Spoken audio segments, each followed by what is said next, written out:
At 11:32 a.m. on the morning of December 20th, 1943, the sky over Bremen, Germany exploded. 250 German flak guns opened fire at once. Black bursts of steel and fire tore through the thin air at 27,000 feet. Each explosion timed, calculated, lethal. Inside one of the American bombers flying into that storm sat a man who had never been in combat before. Second Lieutenant Charlie Brown, age 21. Combat missions completed, 0. This was his first. Brown gripped the controls of his B-17 Flying Fortress, trying to keep his hands steady as the aircraft bucked and shuddered under nearby explosions. His bomber had a name. Ye Old Pub. 10 men aboard. 6,000 pounds of bombs. One target. A Focke-Wulf 190 fighter factory on the outskirts of Bremen. The intelligence briefing that morning had warned of hundreds of German fighters. What it didn't mention was where Charlie Brown's bomber had been placed. The men of the 379th Bombardment Group had a name for that position. Purple Heart Corner, the edge of the formation, the most dangerous slot in the sky. No overlapping defensive fire. The first place German fighters attacked. New crews were often assigned there. Brown's crew was the newest of all, before Ye Olde Pub could even release its bombs. A 20mm cannon shell detonated directly in front of the cockpit. The plexiglass nose exploded outward. At 27,000 feet, the temperature was 60 degrees below zero. Air screamed into the aircraft at over 150 miles per hour. The number 2 engine died instantly. The number 4 engine oversped, forcing Brown to throttle it back to avoid catastrophic failure. The bomber slowed. The formation surged ahead. And within seconds, Ye Olde Pub was alone. German fighters saw it immediately. 12 to 15 Messerschmitt Bf 109s and Focke-Wulf 190s descended like wolves on a wounded animal. The attack lasted over 10 minutes. Cannon fire ripped through the fuselage. The number 3 engine dropped to half power. The oxygen system ruptured. Hydraulic lines burst. Electrical systems failed. The tail section was shredded. Sergeant Hugh Eckenrode, the tail gunner, took a direct hit from a 20mm shell. He was killed instantly. Most of the crew was wounded.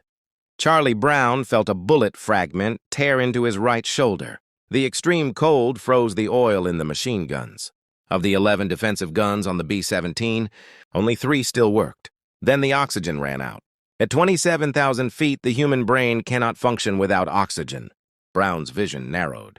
His hands went numb. Beside him, his co-pilot Spencer Luke was already unconscious.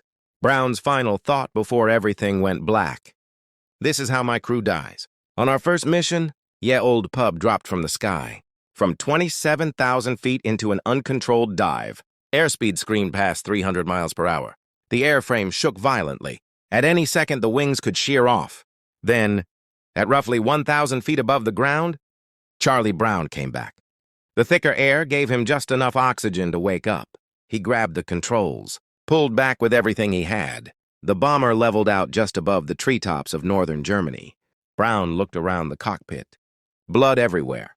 Wounded men everywhere. His tail gunner was dead. His aircraft was wrecked. And he had just flown directly over a German fighter airfield. On that airfield stood Franz Stigler, a Luftwaffe fighter pilot. He was 28 years old. He had flown 487 combat missions, shot down 27 aircraft, been shot down 17 times, bailed out of burning planes 6 times. Earlier that morning, he had already destroyed 2 American bombers. One more kill would earn him the Knight's Cross, one of Germany's highest honors. Then he looked up and saw a B-17 limping across the sky at barely 100 feet. Stigler ran for his Messerschmitt Bf 109. The engine roared. Within minutes, he was airborne. Closing fast, Stigler moved into position behind the bomber, finger on the trigger. One squeeze. That was all it would take. Then he saw it. The tail gunner's compartment was destroyed. The gunner slumped forward, dead. Blood frozen into dark red icicles. Stigler pulled alongside the bomber. Through massive holes in the fuselage, he saw wounded men helping wounded men. Men covered in blood. Men barely conscious. No one was fighting. They were just trying to live, and Stigler remembered something. The words of his former commander. "If I ever hear of you shooting a man in a parachute, I will shoot you myself." A defenseless enemy was not a target. It was murder. And this would be an execution, the decision. Stigler felt the rosary beads in his flight jacket. His mother had wanted him to be a priest. His faith had never left him. He knew what was right. He would not shoot. But letting them go wasn't enough. The bomber was flying deeper into Germany. Someone else would kill them. So Stigler tried to signal Charlie Brown. He pointed down, land and surrender. Brown shook his head. Stigler pointed north, Sweden. Brown didn't understand. He kept flying west, toward England. Then Stigler made the most dangerous decision of his life. He would escort the bomber. In Nazi Germany, that was treason, punishable by death. He did it anyway. Stigler flew feet away from the B-17. So close their silhouettes merged. Anti-aircraft gunners held fire. Radar stations assumed the aircraft were friendly. Together, they crossed the German coast, over the Atlantic Wall, and out over the North Sea. Stigler stayed with them until fuel forced him to turn back. Before leaving, he pulled alongside the cockpit, looked Charlie Brown in the eyes, and saluted. Then he was gone.